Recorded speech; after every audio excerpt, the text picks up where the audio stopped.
noite, meus amigos. Estamos aqui de volta. Como sempre, começamos esse programa invocando a Santíssima Virgem Maria, o Santo Padre Pio de Pietrelcina, para que roguem a Deus que nenhuma injustiça se cometa nesse programa. Eu lembrar a vocês aqui o curso sobre Eric Voegelin, que será dado aqui em Colonial Heights, de 27 de abril a 2 de maio. Inscrições pelo telefone 041-9974-4443. Também estão abertas em caráter permanente, as inscrições para o curso de filosofia da minha parte, www.seminariodefilosofia.org. Quem quer que entre depois de começado o curso já teve 2 aulas, quem quer que entre aqui para dentro receberá as gravações das aulas anteriores e poderá fazer, vamos dizer, os trabalhos de casa dentro de um ritmo que lhe seja apropriado. De maneira que, de agora até o fim do curso, quem quiser se inscrever pode entrar. Agora, tem aquele aviso: o sujeito só se inscreve no curso se ele se comprometer a ir até o fim. Senão, não, porque esse negócio de alta rotatividade não é aqui, não. Certo? Então, aqui nós temos tanto assunto esta semana que é uma loucura. Mas acho que o grande assunto da semana é a declaração do senhor Luiz Inácio Lula da Silva de que a crise econômica foi causada por brancos de olhos azuis. Como eu mesmo sou um deles, eu me sinto diretamente atingido por uma coisa que é claramente uma incitação ao ódio racial. Quer dizer, se você joga sobre uma raça a culpa do que está acontecendo, você está praticando, evidentemente, o nazismo. Você está jogando metade da população brasileira, que é constituída de preto e mulato, contra a outra metade, que é branco, e dos quais alguns têm até olhos azuis. Deve ter até alguns 2 ou 3 ministros de branco de olhos azuis no gabinete do seu Lula. Eu nunca vi no Brasil uma tão clara incitação ao ódio racial como essa. Agora, pensa que alguém vai fazer alguma coisa, alguém vai processar esse desgraçado pelo óbvio crime de racismo que ele está fazendo? Isso é mais do que racismo, isso é mais do que discriminação, isso é incitação ao ódio racial. Incitação explícita, criminosa. Agora, todo mundo vai passar a mão na cabeça do presidente, coitadinho, ele é um rapaz sem instrução, ele não sabe o que está falando. Então, sempre nos colocam nessa posição de estimulação contraditória. Por um lado, você tem que obedecer o sujeito porque ele é seu superior, ele é o presidente da República. Por outro lado, você tem que carregar ele no colo porque ele é um coitadinho. Fala, não é possível, meu filho, ou tu é autoridade ou tu é um coitadinho. Tá certo? Se eu vou carregar você no colo, então se você é menor de idade, então eu que vou mandar em você. Agora, você mandar em mim, ao mesmo tempo querer toda hora ser perdoado por conta da sua falta de preparo, da sua falta de experiência, isso aí não dá, porra. É claro que o sujeito sabe o que está falando. Falou isso maliciosamente. Ele quer criar o ódio racial no Brasil. Nada poderia estar mais claro do que isto. Lançar as culpas de uma crise sobre uma raça é incitar ódio racial. A esta altura, se esse povo tivesse vergonha na cara, estariam chovendo processos de racismo contra o seu presidente da República. Eu duvido que alguém faça isso. Porque aí o Brasil está desfibrado, as pessoas estão acovardadas, estão todo mundo de joelho perante o quê? Um tigre de papel. Porque se você pensar bem, qual é o poder de todas essas organizações de esquerda? É o poder do blefe, é o poder da sacanagem, é o poder da roubalheira, é só isto. Quer dizer, vocês estão com medo do quê? E se você se antecipa, se você ficar com medo do sujeito antes dele provar que tem algum poder, você está aumentando o poder dele. E é na base desse blefe que eles têm, de fato, aumentado o seu poder ao longo dos últimos 40 anos, enquanto todo mundo fica acovardado. Agora, se você quiser fazer alguma coisa, sempre dá para fazer. Como, por exemplo, esta semana teve esse ato público contra o aborto, ato público em defesa da vida, em São Paulo, né, cuja importância a mídia tratou logo de minimizar, mas que reuniu ali pelo menos 10 mil pessoas. Uma coisa extremamente importante, embora seja, vamos dizer, um protesto pontual, é sobre um ponto específico, mas é desses protestos pontuais, somando 1, 2, 3, 4, que se chegará um dia a ter uma frente de resistência a essa ascensão do comunismo na América Latina. Não se iludam com essa história de que Lula mudou, de que acabou o comunismo. Isso é uma estupidez. Tudo o que o Lula fez foi continuar mais ou menos a política econômica do seu antecessor, que ele tanto condenava, propiciando com isso uma certa estabilidade econômica. Agora, estabilidade não significa nem mesmo crescimento. É ridículo dizer que o Brasil retomou o crescimento. O Brasil simplesmente parou de perder dinheiro com inflação, né, regularizou um pouco suas dívidas, é isso aí, só o que aconteceu. Quer dizer, o sujeito administrou as contas, né, que é o mínimo que ele tinha que fazer e que, na verdade, nem precisou aprender a fazer porque o antecessor já deu a receita prontinha. Ele continuou seguindo, dá tudo certo. Agora, só um louco destruiria a economia capitalista, só um louco socialista destruiria a economia capitalista antes dele ter um esquema de poder montado para poder, vamos dizer, administrar uma futura economia socialista. Olha, esse esquema de poder, embora esteja crescendo rapidamente, embora seja muito grande já no Brasil, ainda não está pronto para assumir o poder completamente. Eles ainda precisam se apoiar na economia capitalista. E é só por isso que o Lula está seguindo essa política, entre aspas, ortodoxa.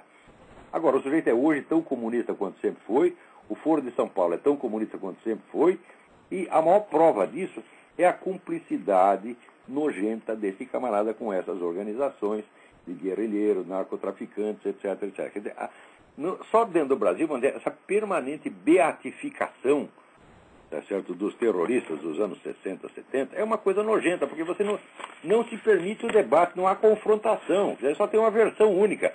Os terroristas eram heróis bonzinhos, os milicos eram os malvados torturadores. Digo, peraí, os guerrilheiros estavam metidos num esquema de guerrilha continental, chefiado pelo governo mais torturador e assassino da América Latina, que era o governo de Cuba. Então, quer dizer, comparado com o governo de Cuba, a nossa ditadura não é dita branca, é dita mole, não foi ditadura coisíssima nenhuma, apenas um governo levemente autoritário. Agora os caras ficam demonizando a ditadura militar para esconder o que eles mesmos estavam fazendo em favor de Cuba, porra.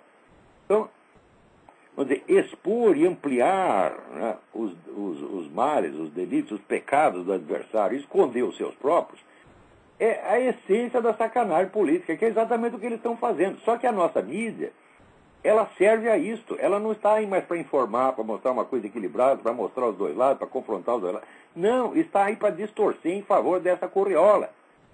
Tá certo?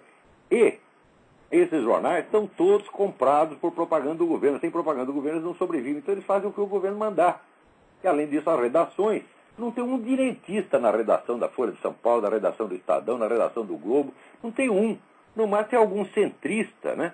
Quer dizer, que tem a esquerda com todas as suas variantes, desde a esquerda social-democrática até radical de esquerda, isso tem tudo lá dentro. E do outro lado tem algum centrista muito tímido, né?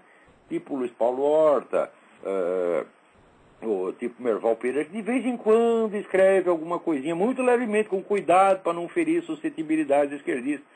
É isso que tem no Brasil, acho que a coisa se reduziu a isso. Agora, que é possível fazer algo contra isso, esse ato público acabou de provar. Reuniram 10 mil pessoas lá na Praça da Sé, em São Paulo, e falaram o que tinham de falar, tá certo?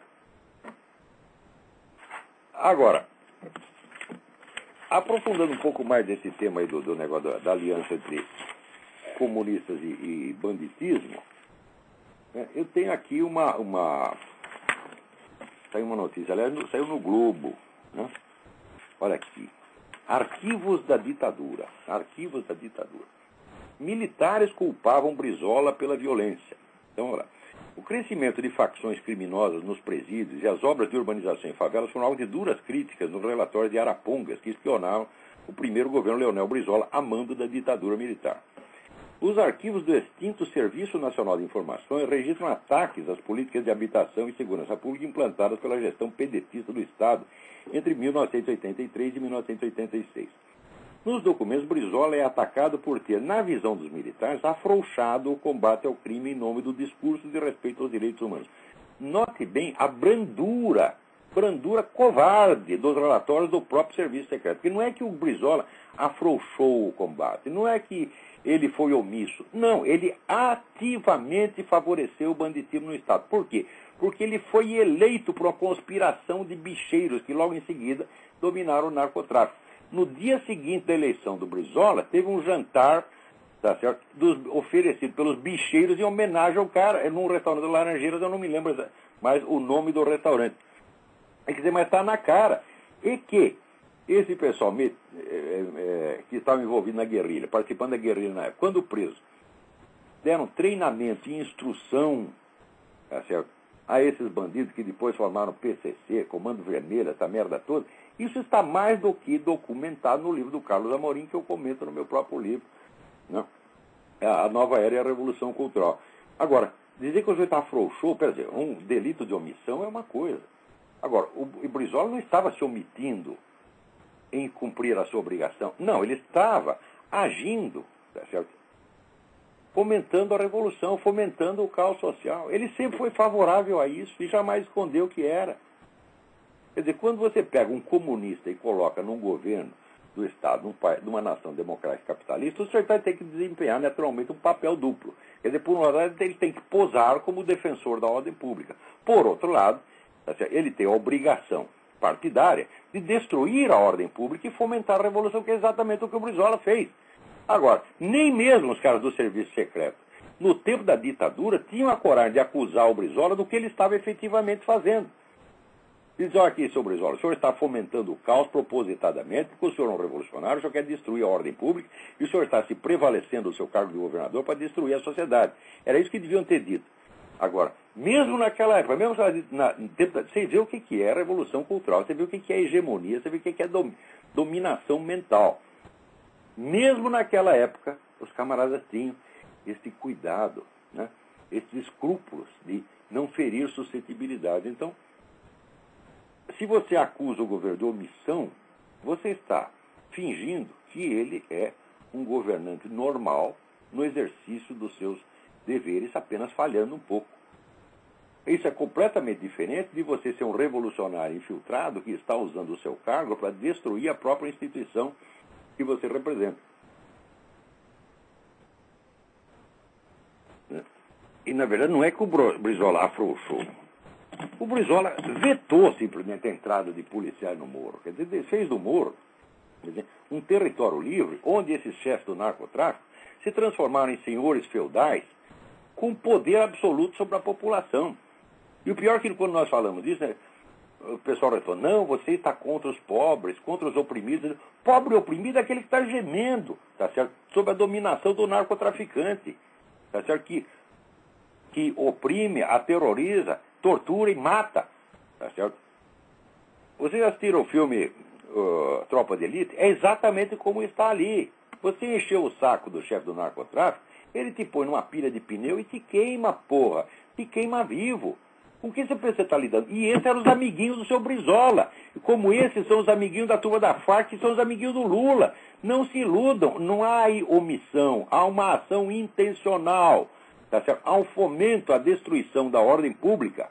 Você manter a economia funcionando. Ao mesmo tempo que você destrói as instituições e vai colocando novas instituições revolucionárias no lugar delas, isso é a mais antiga estratégia comunista que há. Como fizeram na Rússia, onde foram substituindo as administrações municipais pelos soviéticos. No Brasil é a mesma coisa. No Rio de Janeiro, metade do Rio de Janeiro, a administração pública já não existe. O que existe é a administração do narcotráfico. E isso foi feito de propósito, isso é estratégia revolucionária. Estudem e vocês verão que eu estou falando uma coisa óbvia. Dentro da esquerda, na elite da esquerda, todo mundo sabe que eu estou falando a verdade.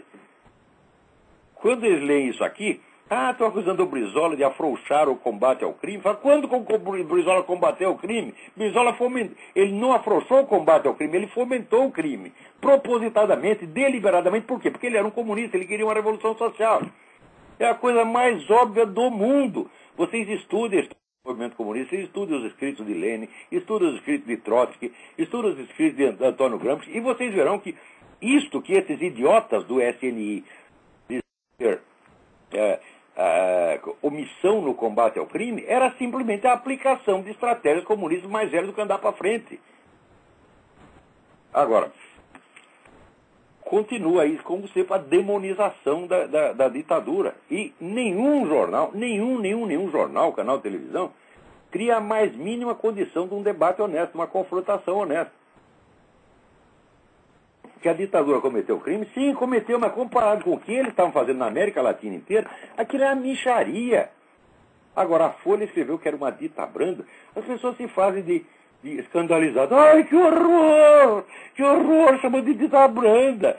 Veio esse merda desse Flávio Conder comparado, que você é um bosta, eu já provei que você é um bosta, você não é nada.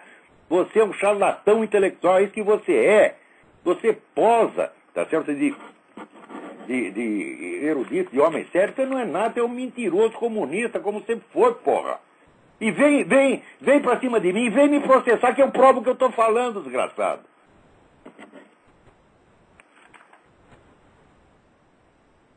Muito bem. O que mais nós temos aqui? Aqui alguém me manda uma foto, um negócio horroroso. Aqui depois os policiais entraram lá no Morro Ladeira dos Tabajaras, tá certo? Que é território privativo do narcotráfico. Quando já se viu a polícia queria entrar lá, foram todos fuzilados com metralhador. A foto mostra um monte de policial caído no chão, varado de bala, tudo arrebentado. Quer dizer, o Rio é recordista mundial de morte de policiais no mundo. E isso aí não é de hoje, é desde o tempo do seu Brizola. E os caras vão dizer, omissão no combate ao crime? Como omissão? Isso aí não é omissão. Há uma ação intensa, uma participação intensa no combate aos policiais. Isso aqui há.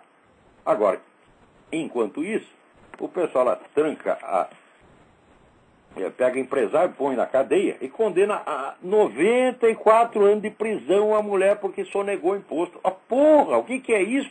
E ainda vem este merda, tá certo? Desse procurador, né? Procurador Matheus Baraldo. Aqui, Matheus Baraldo, você é um merda. Você é um merda. Venha discutir comigo, eu provo que você é um merda. Que diz, pelo menos uma parte do judiciário já está disposta a admitir a existência da organização criminosa sem que haja um sujeito mal criado e com um fuzil na mão no topo de uma favela. Quer dizer, ele acha que esse pessoal que está com um fuzil na mão no topo de uma favela são os coitados. Ora, quem está com um fuzil na mão não é jamais um coitado. É um opressor, é um tirano. Ora, eu quando morava no Rio de Janeiro, eu tinha um empregado que morava no Morro Dona Marta. 2 vezes por semana, a mulher, quando se voltava, terminava o serviço dela, ia para casa, 6 horas da tarde ia para casa, daqui a pouco ela voltava. Oi, seu Lavo, não consegui subir o morro, tinha tiroteio.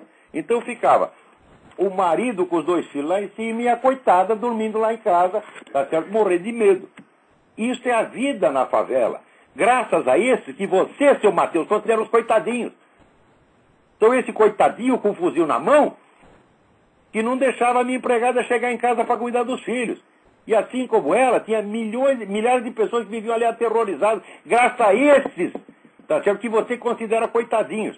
Seu Matheus Baraldi, o senhor está cheio de ódio de classe, o senhor odeia empresário, você odeia capitalista e você adora bandido. Tá certo? Você adora assassino porque você adora Fidel Castro. E você adora essa turma da Farc. E vem discutir comigo que eu provo o que eu estou falando. Eu sei quem você é, rapaz. Quer dizer, chega. Não se pode respeitar, tá certo? Charlatãs, vigaristas, mentirosos em altos postos. Quanto mais o sujeito sobe na hierarquia, falando coisas desse tipo, menos respeito merece. Quer dizer, o que você quer? Você quer que pare de prender os bandidos que estão com o fuzil na mão e comece a prender empresário. Porque empresário comete o crime de ser capitalista. Quer dizer, vocês estão pegando, vocês estão impondo. Eu já escrevi isso há 15 anos. Então, com o esforço do PT, do PCdoB, dessa gente toda, era para impor no Brasil a escala de valores da Constituição do Código Penal Soviético, onde crime de morte dava 10 anos de cadeia. Se você matasse um cidadão soviético, dava 10 anos de cadeia. Mas se você roubasse um dinheirinho do governo, dava pena de morte. Então, quer dizer, os delitos econômicos são considerados infinitamente mais graves do que você tirar uma vida humana. Essa é a sua escala de valores, seu Baraldi. Como é que você ousa comparar uma pessoa que deixou de pagar imposto ou roubou lá um dinheirinho com um assassino? Com gente que mata milhares de pessoas. Como é que você ousa comparar, desgraçado?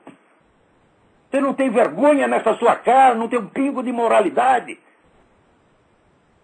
Vem discutir comigo se tu é homem. Põe a sua opinião e põe a minha. Daí vai dizer, se fizer uma discussão, o cara vai dizer, esse Olavo ele é muito desbocado. Como? Você quer que eu fale em linguagem respeitosa com você, que faz uma coisa dessa? Muito mais desrespeitoso é o que você acaba de dizer. Você acaba de mostrar todo o seu ódio de classe, o seu desprezo pela vida humana, Você gosta de gente com um fuzil na mão que mata os outros, mas o capitalista que progrediu, que cometeu alguma irregularidade, deixando de cumprir uma lei que é impossível de cumprir, que você sabe perfeitamente que a legislação tributária brasileira, tá certo? É inabarcável. É inabarcável. Sabe perfeitamente.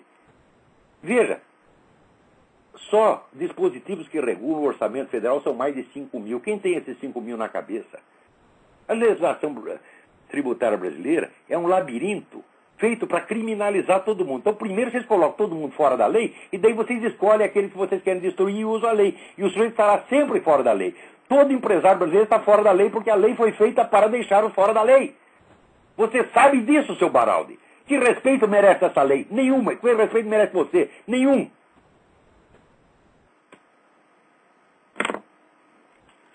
Agora, é claro, no Brasil tem gente que protesta contra isso, mas sempre protesta com aquela linguagem educada, e essa linguagem educada é que está matando tudo. Porque a linguagem tem que ser proporcional ao assunto que você fala. Agora, esses desgraçados, eles podem acusar todo mundo, eles chamam os outros de nazista, chamam os outros de extremista, chamam os outros de assassino, chamam do que quiser. Agora, eles não podem ouvir nada. No máximo, pode acusá-los de um pouco de omissão. O que é isso, porra? Eu nunca vou aceitar essa camisa de força verbal que vocês nos impõem. Nunca.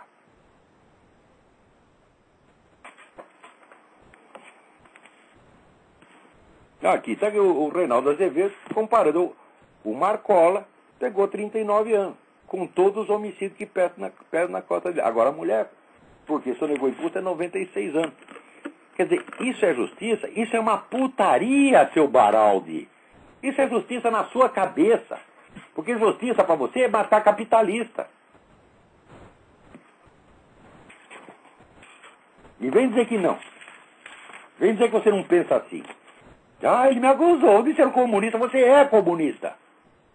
Isso é mentalidade comunista. Isso é a mentalidade do Código Penal Soviético. E vocês estão impondo isso no Brasil. Agora, recebo aqui uma denúncia. Se é questão financeira, se a questão financeira sempre escandaliza vocês mais do que crime de morte, então está aqui, também tem. Isso também tem. Por exemplo, esse pessoal do Mensalão, tem algum na cadeia? O que é essa Eliana Tranqueza e perto do que vocês fizeram com o Mensalão? Ora, pô, quem tem que estar na cadeia é o Lula, é o criador do Mensalão. Agora, a popularidade do Lula baixou um pouquinho, no dia seguinte aparece algum bode expiatório. Então, os culpados de sempre, os suspeitos de sempre. Né? Caiu a popularidade do Lula, prende Eliana Tanquese. Ou prende, sei lá, o Camargo Correia, ou qualquer outro desses. Tem que ser capitalista, evidentemente, tem que ser empresário.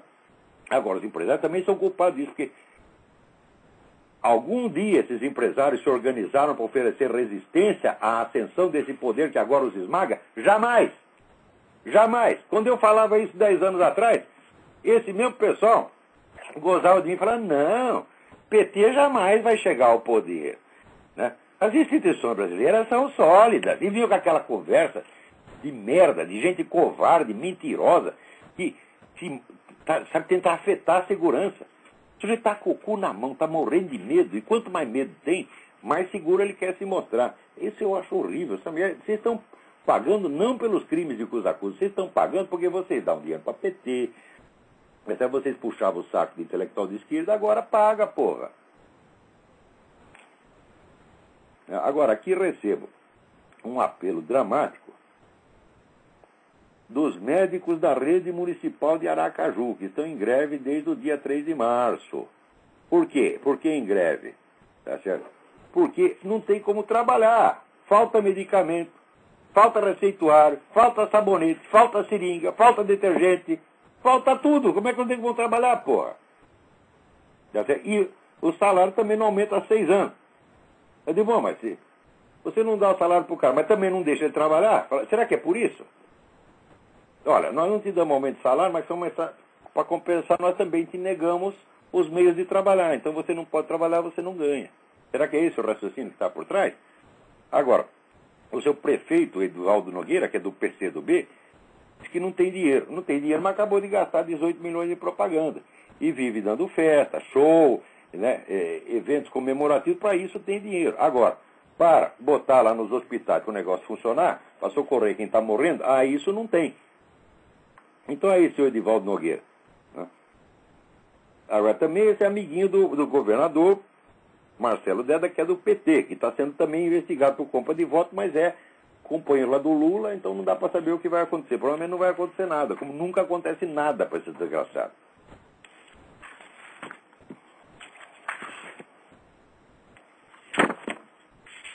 Agora vamos lá. Aqui eu assisti um negócio fabuloso, fabuloso. Teve um bispo lá de Massachusetts, né? Não sei se é um bispo, um cônego, um cara importante na hierarquia da igreja, que colaborou com o projeto lá do governo de Massachusetts, que facilitava aborto, facilitava as pessoas a fazer aborto por $50. E tinha lá um prelado, um príncipe da igreja colaborando com isso. Tá? Foi cúmplice. Daí tem o padre, né? Padre Thomas de Lorenzo, né?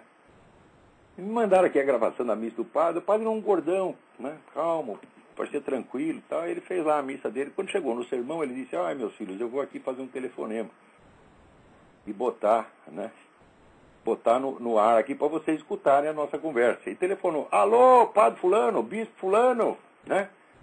Tô telefonando para avisar que você é uma desgraça.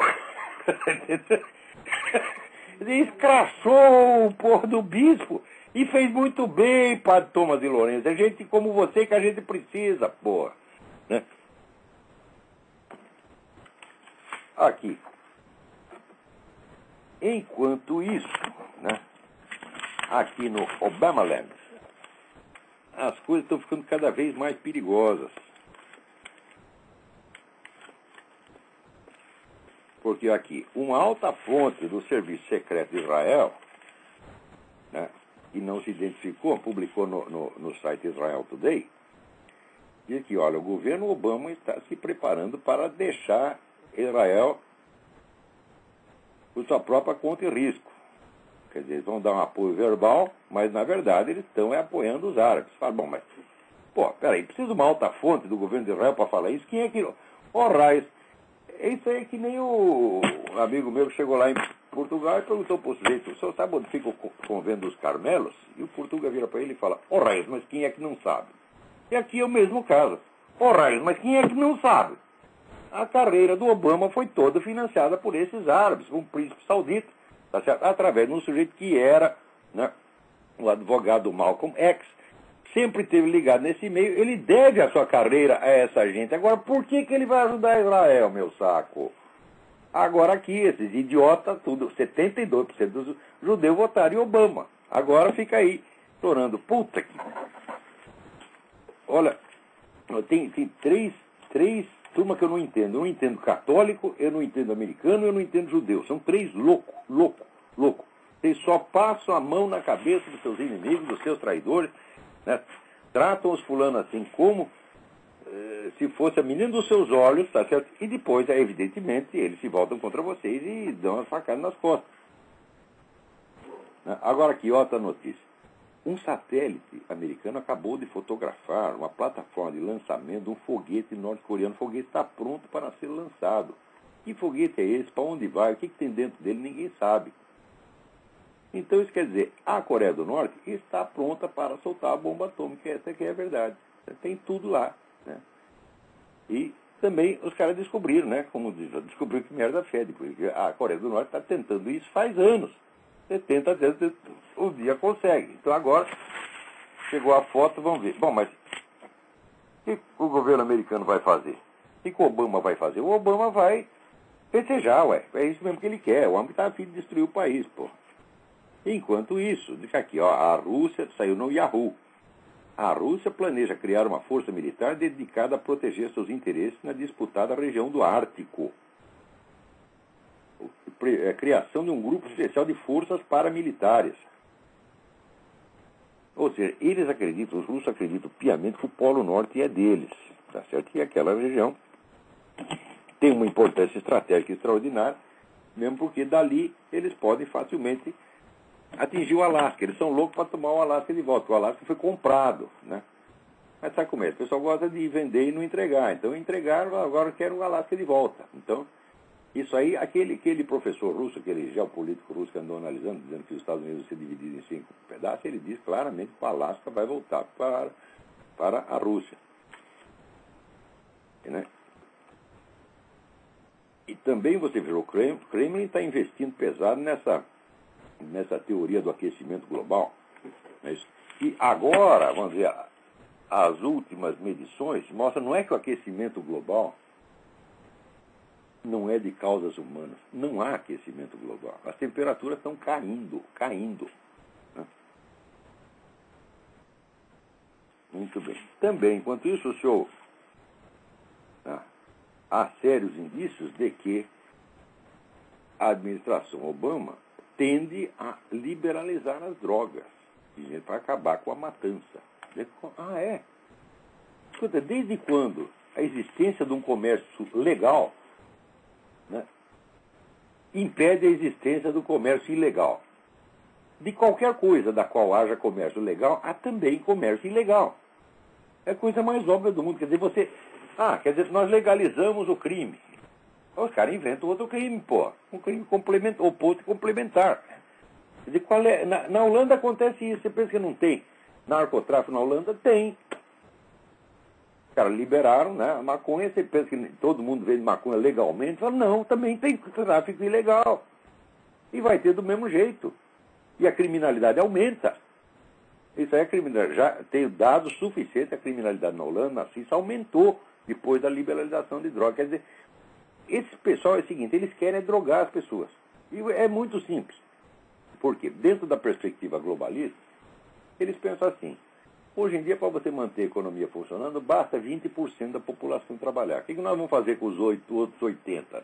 Nós temos que inventar o pão e circo, temos que inventar diversões públicas, temos que inventar movimento gay, temos que liberar droga, e daí vai ficar todo mundo lá tomando pico, dando rabo, tá entendendo? Enquanto aqueles 20% trabalham. Então você vai criar uma legião de cidadãos de segunda classe que vão ter lá seu direito de morrer. Né? Então na Holanda chega lá, aquele cara desgraçado, entra lá no parque das drogas, fala, me dá aí 50 gramas, da boa, da colombiana, toma lá, né? Toma um pico e catapimba, morre. Ou então fica lá se arrastando pelas ruas, né?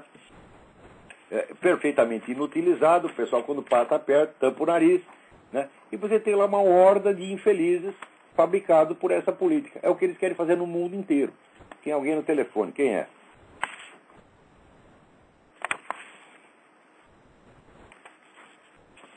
Alô, enquanto isso, queria aqui mandar um abraço para um conhecido, o Rodrigo, lá da feira da Praça da Espanha, em Curitiba. Tudo bem aí, Rodrigo? Alô, quem é? Caiu a ligação. Então está aqui o meu amigo Alejandro Penha, que estava na Bolívia essa semana, dizendo que a luta contra o socialismo do século XXI não é tarefa de um só país ou de alguns grupos em cada região. Ou nos unimos todos na América Latina, ou afundamos juntos. Ele tem toda a razão, porque, você vê, essa penetração comunista na América Latina é um negócio organizado. Muito antes da fundação do Foro de São Paulo, esse pessoal já estava articulado. Com o Foro de São Paulo se articularam mais ainda. Tá certo? O Foro de São Paulo já está com 19 anos de idade.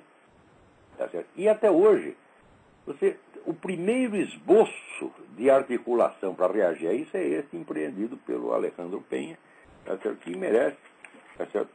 O nosso maior respeito e admiração por causa disso. Né?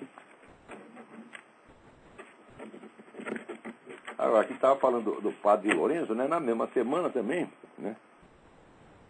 O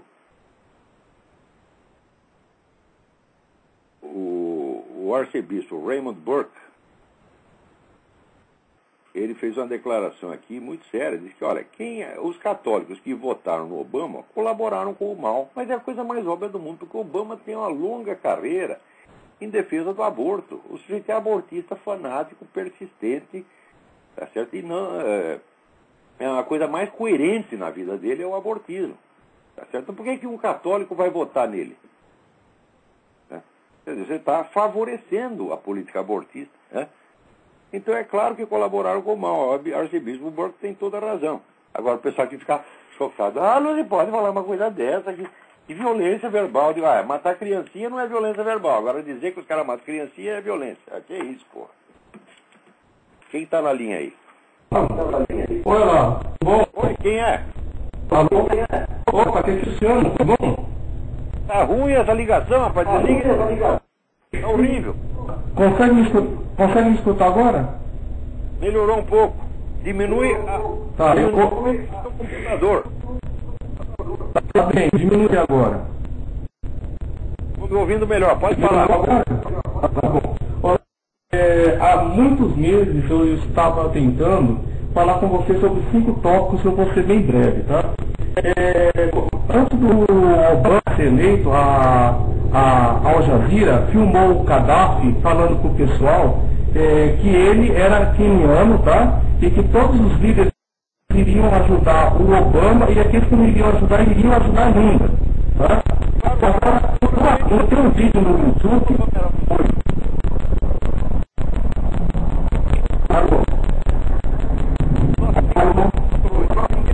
Não vai dar para continuar. Tá ok. Tá.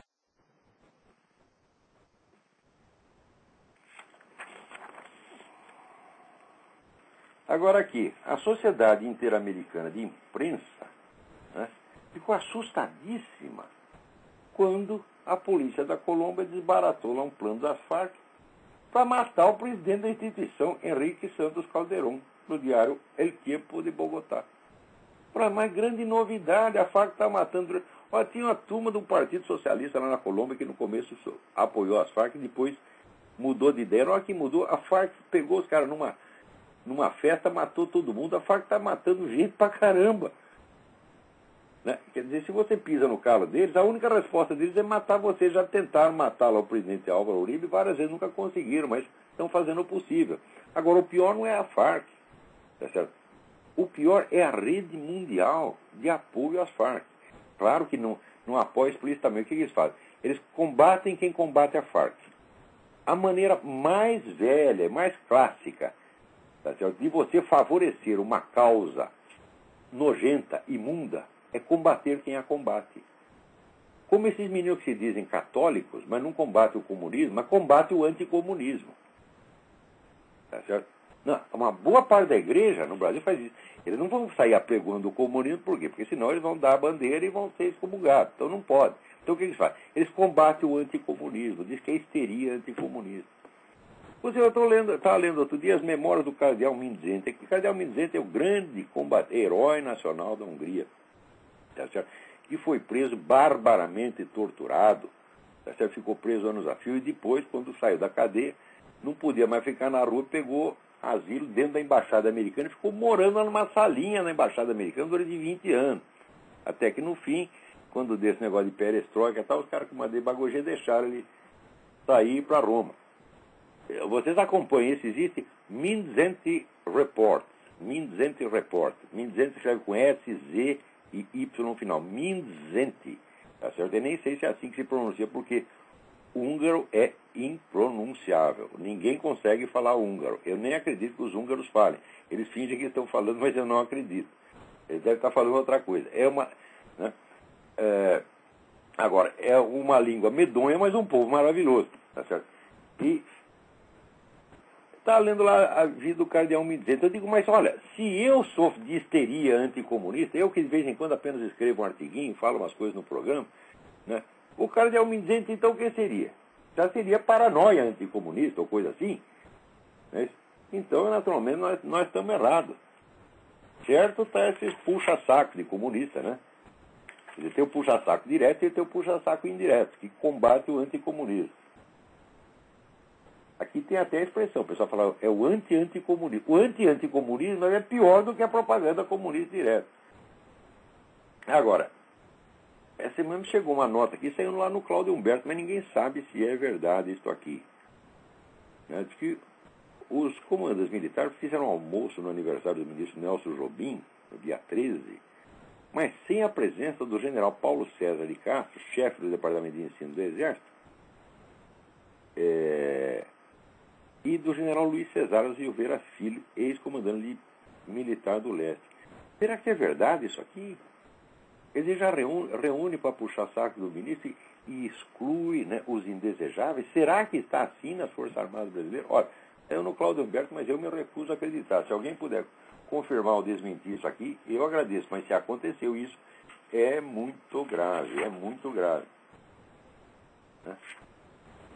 E é claro, não há nem o que comentar, né, essa sentença do Supremo Tribunal Federal que expulsou, né, os arrozeiros lá de Raposa Serra do Sol.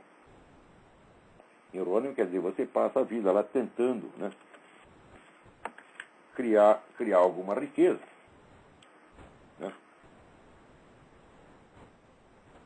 E depois chega lá uma tribo biônica inventada pela ONU e diz: esse negócio é meu e você tem que sair do dia para a noite.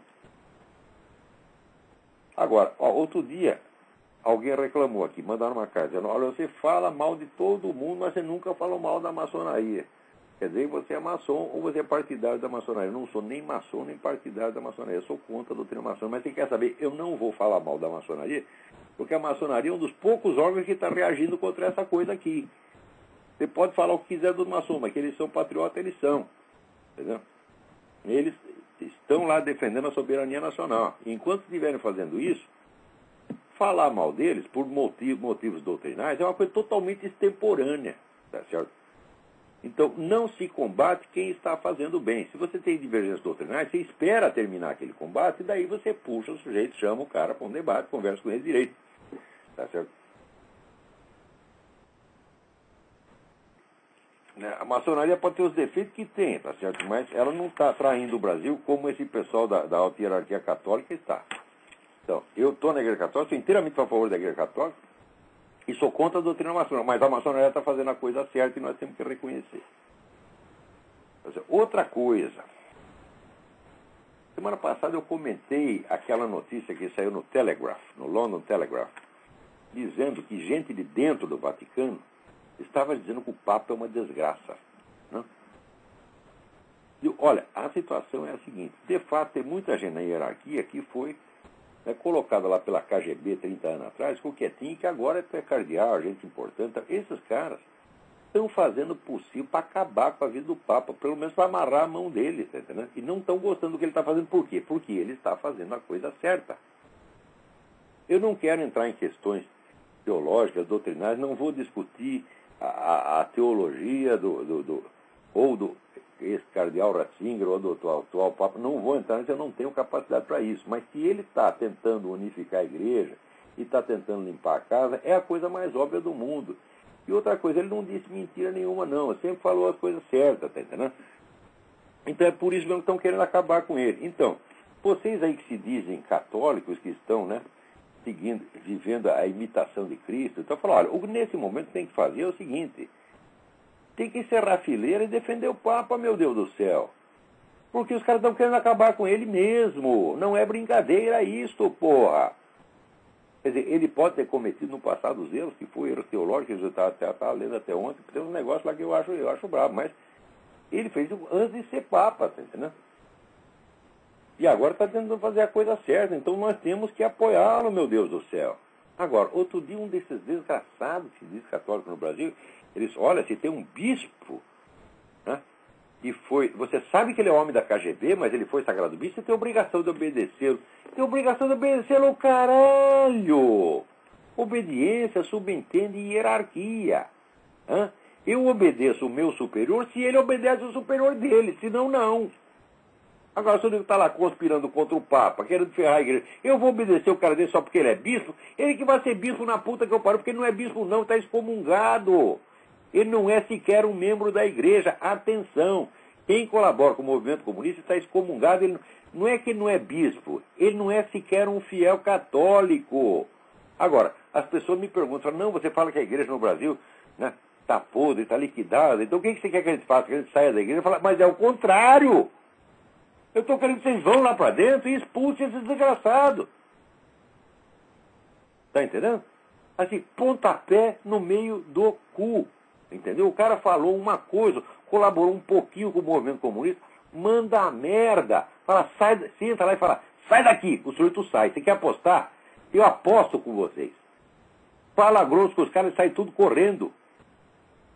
Você vai lá, faz o teu trabalho. E note bem, fazendo isso você está defendendo o Papa, porque essa gente está cercando o Papa e tentando sufocar toda a obra que ele está tentando fazer, você está entendendo? Então, vocês não têm que obedecer bispo, não. Você tem que obedecer o Papa. E quando você obedece o bispo, é o Papa que está obedecendo. Agora, se o Papa mandou fazer uma coisa, o bispo mandou fazer outra, você manda o bispo a merda. Entendeu? Agora, e se o Papa começar a pregar coisa herética, ele deixa de ser Papa, ele perde o mandato dele, porra. Então, agora, eu não creio que esse Papa esteja fazendo isso, não. Não parece que ele esteja fazendo isso. Pode ser que no passado falou umas coisas absurdas, mas agora está falando a coisa certa. Tá certo? Porque teve muitos teólogos liberais, esquerdistas, progressistas, que começaram com esse negócio 60, 70 anos atrás, mas depois foram se tocando de que aquilo iria destruir a igreja. Eles têm todo direito, vamos dizer, de se errar, voltar atrás e tentar fazer a coisa certa. Você não pode jogar o passado do homem, o mal que ele fez no passado, contra o bem que ele está fazendo no presente. Nunca se faz isso, minha gente. Agora o outro dizer que tem que obedecer o bispo da KGB. Ora, porra! Na hora que o cara falou isso, ele se desmascarou. Agora tem o outro menino lá, o tal do Marcelo Coelho. Marcelo Coelho, anos atrás, escreveu um artigo bom contra a teologia da libertação para o mídia sem máscara. Agora está aí combatendo o anticomunismo. O que há, porra?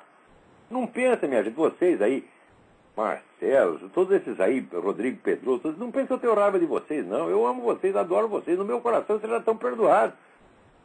Agora, nem por isso vou deixar de dar um pontapé no meio do cu para efeito pedagógico e disciplinar. Porque as pessoas muitas vezes... Olha, eu tenho 61 anos, eu estudei pra caramba, entendeu? A minha vida mental é um pouco mais vasta e mais complexa do que vocês podem imaginar. Então o pessoal pega e fica explicando a minha conduta por motivos bobocas, dizendo, ele está com raiva, ele é raivoso. Mas que coisa mais infantil, minha gente. Que coisa mais infantil. Você dizer uns palavrão pro cara, você dá um chacoalhão, ele não quer dizer que você está com raiva, não. Mas depois, um simples motivo pedagógico, você tem que fazer isso. Por quê? Porque esses garotos estão entrando num caminho totalmente errado. O grande erro, para começo de conversa, é imaginar que comunismo é doutrina. Comunismo é doutrina que quer socializar os meios de produção. Eu digo que o comunismo não é isso. Isso aí é uma das milhares de conversas do comunismo. O comunismo é um esquema de poder mundial que tem 1000 faces, que muda de cara e muda de discurso toda semana, mas está sempre ficando mais poderoso. É isso que você tem que entender. Não é combater o comunismo, não é combater ideias, é combater gente. Gente que tem poder, não é luta de ideias. Atenção, isso é importantíssimo. Luta de ideias você pode ter, por exemplo, suponha 2 teólogos que têm ideias contrárias, mas que são igualmente homens honestos. Um defende a sua tese, o outro defende a outra. Tá certo? Ou, digamos, 2 filósofos, você pega, por exemplo, Eric Voegelin e Edmund Husserl, tá certo? Eric Voegelin fez críticas devastadoras às teorias de Edmund Husserl, mas é uma luta de ideias. Por quê? Porque eram ambos homens honestos, homens de alto gabarito e que estavam na busca da verdade. Então, na busca da verdade, um achou que o outro errou. Isso aí é luta de ideias. Agora, contra a vigarista que está tentando acumular poder para dominar a tua vida, não é luta de ideias, meu filho. Então, você discutir a teologia da libertação como teoria é uma perda de tempo. Você tem que quebrar as pernas dos camaradas para que eles percam a autoridade. Você tem que tirar o poder deles. Tem que desmoralizá-los para que percam o poder. É isso que tem que fazer. E isso só tem um jeito de fazer. Você tem que envergonhá-los. Você tem que mostrar para eles o crime deles. Você não pode dar a eles a honra de um debate de ideias. Eu discuto ideias com gente honesta. Com você, vigarista, eu não discuto. E quando falo vigarista, não é porque o sujeito roubou um dinheirinho na vida pessoal dele, não. Ele tirou lá um dinheiro, sei lá. Ou o bispo comeu a empregada. Não estou falando de coisas da vida privada, não, gente. Eu nunca me meto na vida privada de ninguém. E tenho horror de que venham falar para mim essas coisas. O sujeito diz aqui, mas o fulano, né? Fulano enganou a mulher, comeu a fulaninha. Ou fulano é viado. Eu digo, cala a boca, desgraçado. Eu odeio esse tipo de coisa, você está entendendo? Não se pode falar disso. Agora, atitudes públicas são conquista do poder, ocupação de espaços. tá certo? Para concentrar poder nas mãos e mandar na sua vida, mandar na sociedade e dirigir a sociedade num rumo francamente diabólico. Isso aí também, isso não é luta de ideias, meu filho. Não é nem luta de ideias e nem é ataque pessoal. Isso é denúncia de crime. É outra coisa completamente diferente. O sujeito que comete um crime, ele não pode dizer que aquilo é um assunto da vida privada dele. Crime não... Assunto da vida privada são esses pecadinhos que você confessa, não vai no confessionário e confessa. E note bem, a Igreja Católica, na sua infinita sabedoria, diz que você não pode confessar em detalhe. Porque senão você está tentando o sacerdote. Então você vai lá e dá o nome do pecado, ó, fiz tal coisa assim, cala a boca, não fala mais nada. Não vai entrar em detalhe. Veja, o amor que a Igreja Católica tem, vamos dizer, pela discrição, pela decência, tá certo? E o respeito à imagem das pessoas. A Igreja Católica preserva isso. Muitas vezes os meus amigos protestantes não fazem isso. Eu acho que eles estão errados nisso, mas eles fazem de boa intenção. Eles pegam um pastor aí, o pastor foi visto no puteiro, eles fazem escândalo, conta para todo mundo. Eu jamais faria isso. E a Igreja Católica não faz isso. A Igreja Católica não gosta de fazer isso. Você tem que chamar o sujeito em particular, admoestá-lo e dizer, para com essa putaria, tá certo? Porque senão vamos tomar providência contra você. Porque para dar a chance do nego se arrepender e voltar a fazer a coisa certa. Agora, se você carimba ele em público, ele nunca mais se levanta. Então, eu sou contra isso. Mas esses casos que eu estou falando não são pecadinhos. Não é que o bispo comeu empregado. Né? Não é que o bispo se escondeu com o vigário lá no banheiro para fazer uma putaria homossexual. Não é isso. São coisas, atitudes políticas que afetam a vida de milhões de pessoas e que estão pervertendo a sociedade inteira. Que nem esse desgraçado desse bispo denunciado pelo padre de Lorenzo. Esse bispo não é que ele cometeu um delitozinho. Não, ele ajudou o governo a criar um sistema no qual qualquer garota chega lá e faz um aborto por $50. Quer dizer, está ajudando a matar milhares de bebês. Como é que você vai respeitar uma coisa dessa? Você veja o padre de Lourenço no meio do sermão, ele parou o sermão para telefonar para o cara e disse, aqui, seu fulano, sou uma desgraça. É assim que se faz, gente. Ele desmascarou o sujeito, porque o sujeito na hora não sabia o que falar, ficou brabo, É assim que se faz, a gente tem que expor esses camaradas à execração pública. Jamais obedecê-los. Vocês não são um príncipe da igreja, você é o príncipe do caralho, você não é nem membro da igreja, sai daqui, desgraçado. Você não é nem um cão sarnento, você não é nada, você não tem direito de estar aqui dentro. Tu vai para casa, pensa no que tu fez, confessa teus pecados, tá entendendo? Pede perdão e volta aqui. E não vai voltar de bispo, não, querendo mandar, você vai voltar por baixo que nem eu, que sou um merda, tá entendendo? Agora, eu sou um merda, mas não faço essas coisas, porra. Peraí, tem mais alguém no telefone. Vamos ver se a gente consegue atender aí. Alô? Alô, Olavo? Sim. É Marcelo do Rio, Olavo, tudo bem? Marcelo, tudo bem? Fale bem alto, por favor. Tudo bom. Olavo, eu queria te fazer uma pergunta, não sei se vai fugir um pouco aí do teu programa, porque eu acabei de conectar aqui. Eu queria saber como é que se dá a formação moral do ser humano. Não estou me referindo à criança, porque na criança a gente sabe que através do exemplo a gente consegue educar e fazer com que elas cresçam com alguns valores, com algumas virtudes, não é? Mas eu queria saber mais no homem adulto, como é que a gente pode trabalhar para que se construa essa questão da moral verdadeira, daquela consciência verdadeira, quando o camarada está sozinho, ele e Deus. Se é possível e como é que a gente trabalha para conseguir isso, essa construção. A pergunta é excelente, tá certo? E a resposta é a seguinte, eu também não sei, tá certo? Mas a gente pode tentar alguma coisa no sentido de desenvolver a sensibilidade moral. Quer dizer, para o sujeito compreender a complexidade das situações e conseguir se imaginar dentro da situação como se fosse, vamos dizer, um teatro, né? Examinar o que ele está fazendo como se ele fosse o personagem do enredo e daí colocar as várias alternativas, o que você faria nessa situação. Tá certo? Eu acho que é uma opinião pessoal, posso estar errado, eu acho que o desenvolvimento da percepção moral é mais importante do que você incorporar regras e mandamentos, porque se você não tem a percepção moral, você não entende o mandamento, você entende errado, você entende às vezes de uma maneira ou demasiado material, demasiado metafórica, e você não sabe realmente o que fazer. E depois sempre tem aquele problema que Santo Tomás de Aquino falava, quer dizer, as regras são sempre genéricas e universais, mas as situações são particulares, específicas e diferentes de qualquer outra. Então você pode saber a regra, mas, em geral, mas você não sabe o que fazer numa situação determinada. Isso aí é um treinamento de vida inteira. Tá certo? E isso depende, sobretudo, vamos dizer, do próprio senso de realidade.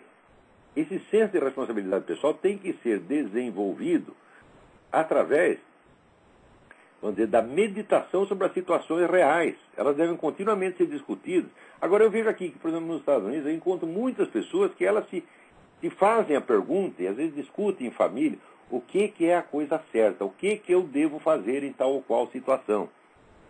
Eu nunca vi isso no Brasil, ninguém se preocupar com isso. Todo mundo aí parte do mundo de que está certo e de que quem está contra está errado. Não, a primeira coisa que você tem que desconfiar é que você está errado, meu filho. Tá entendendo? Olha, é verdade. Eu nunca defendo uma ideia em público se eu não conheço a ideia contrária e se eu já não tentei pensar a ideia contrária com a maior boa vontade, como se ela fosse minha. O pessoal às vezes não me imagina, o pessoal às vezes ele vem levantar certas objeções que eu estou dizendo, sem imaginar que eu, 20 anos atrás, já esgotei essa objeção. Então, pelo menos nesta parte, eu tenho tentado sempre absorver as várias possibilidades, porque saber o que é certo não é fácil. Você tem que imaginar, essa é uma disciplina da imaginação, né? E a nossa imaginação, geralmente, ela serve aos nossos impulsos e desejos. Quer dizer, você quer uma coisa, você já começa a imaginar que aquilo é uma maravilha. E faça o esforço de imaginar o contrário.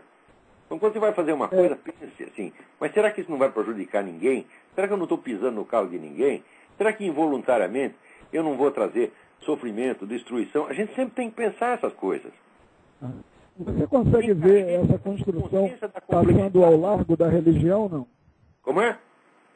Você consegue ver essa construção se dando e passando ao largo da religião, principalmente essa que nós valorizamos de base judaico-cristã?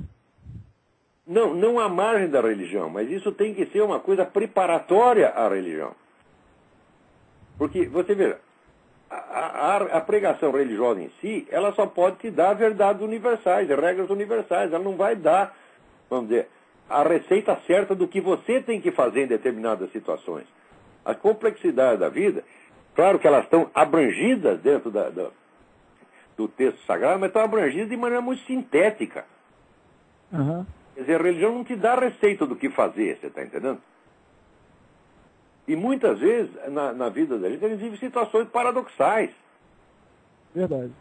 Então, se chega lá um padre, um pastor protestante para você, né, dizendo, mas a religião manda fazer isso, manda fazer aquilo, às vezes o nego está só te sobrecarregando, está te atrapalhando. Às vezes não é isso que você precisa enxergar claro na situação. Até, vamos dizer, o sentido dos mandamentos, às vezes é muito mais profundo do que você está imaginando, e muito mais complexo, muito mais abrangente. Não é uma coisa assim material, de isso aqui é proibido, aquilo ali é obrigatório. Não é bem assim o negócio. Você recomenda alguma leitura nessa área? A letra mata. Então, mas qual é o espírito? O que Deus está querendo de mim exatamente? Isso é uma questão individual. Agora, você não pode saber o que Deus quer de você se você não sabe nem o que você mesmo quer de você, porra. Você está entendendo? Então... você recomendaria alguma leitura nessa área? Como é? Se você recomendaria alguma leitura nessa área que tocasse nesse tema. Olha, eu recomendo um livro do Louis Lavelle, que se chama En face de l'autre. Tem uma tradução brasileira muito ruim, Em face do outro. A tradução está ruim, foi lançada pela Voz antigamente. Mas é uma série de meditações sobre como eu devo tratar o meu próximo. E meditações feitas não assim com espírito só de pregador, de espírito disciplinar, mas por um grande filósofo, e um grande cristão, tá certo? Um homem que realmente compreendia as complexidades da vida. Então En face de l'autre, Em face do outro, foi editado pela Paulinas, muito tempo atrás. Mas em sebo você acha Louis Lavelle, Lavelle. como isso faz falta ao Brasil, não, Olavo? Isso é o que mais faz falta. No Brasil não há educação moral e não há educação doméstica. É uma coisa impressionante. Verdade. Quando a gente vê aqui, vamos dizer, a sensibilidade dos americanos, não é de todos os americanos, claro, mas de um grande número de pessoas, a busca da coisa certa, né, é como eles, às vezes, se espremem, até se atormentam para saber qual é a coisa certa a fazer. Quer dizer, eles têm a verdadeira consciência moral. A verdadeira consciência moral é preocupação. Porque se você souber já de antemão o que é o certo, você não precisa se preocupar. Mas daí, para isso, não precisa ter consciência moral, você está entendendo? O computador não precisa nem ter Deus, porque se é só uma listinha de pecados, chega lá, né? Você fez, está condenado para o inferno. Digo, um computador pode fazer isso, não precisa uma inteligência infinita para resolver um negócio desse. Então, quer dizer, Deus sabe que as coisas aqui são muito mais complexas, só que a gente tem que rachar o crânio para compreender essa complexidade. Mas Deus já está vendo tudo isso de uma vez. Então, nós temos que ir aprendendo de pouquinho pela nossa própria vida, vamos dizer, pelas nossas próprias contradições. Você está entendendo?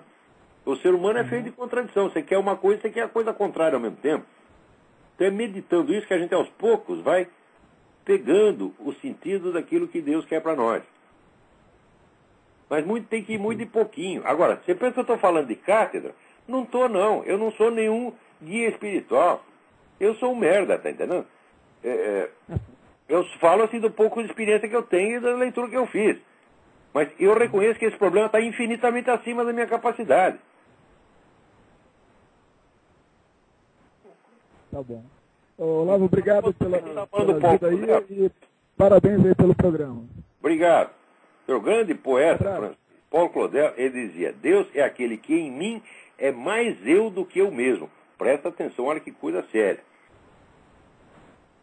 Né? Quer dizer que Deus está no centro da sua vida.